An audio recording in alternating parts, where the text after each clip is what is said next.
kan kalau abah tuh tipikal yang nggak pernah cerita ya kalau sakit gitu, nggak pernah ngomong gitu. Jadi kalau misalkan ada keluhan atau apa tuh enggak, terus kalau suruh bawa ke dokter enggak gitu, saya gitu. Bookingannya rusak ini. Kita tuh anak-anak itu suka cerewet gitu, suka suka di apa di kita kasih ini gitu, maksudnya periksain rajin-rajin check up apa ya gitu. Karena kan namanya sakit tuh orang kan nggak bisa diprediksi gitu.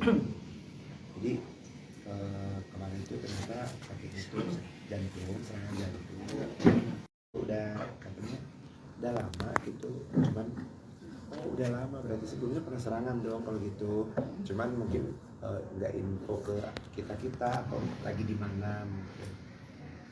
Nah terus nah yang kemarin itu habis bukber sama teman-teman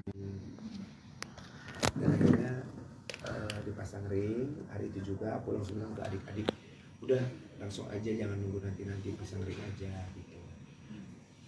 Nah alhamdulillah udah pasang ring. Terus kalau abah kan memang tipikalnya yang stresan ya, dia panikan gitu, jadi kita harus nenangin, harus ngasih, pokoknya kalau abah tuh harus kita ngasihnya yang bagus-bagus dulu gitu, soalnya supaya nggak stres.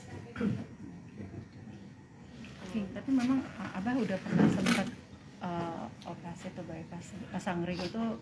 Belum, karena kan kita juga tahunya baru tahunya tuh kemarin dari dokternya, ternyata yang 2 itu udah lama tersumbatnya.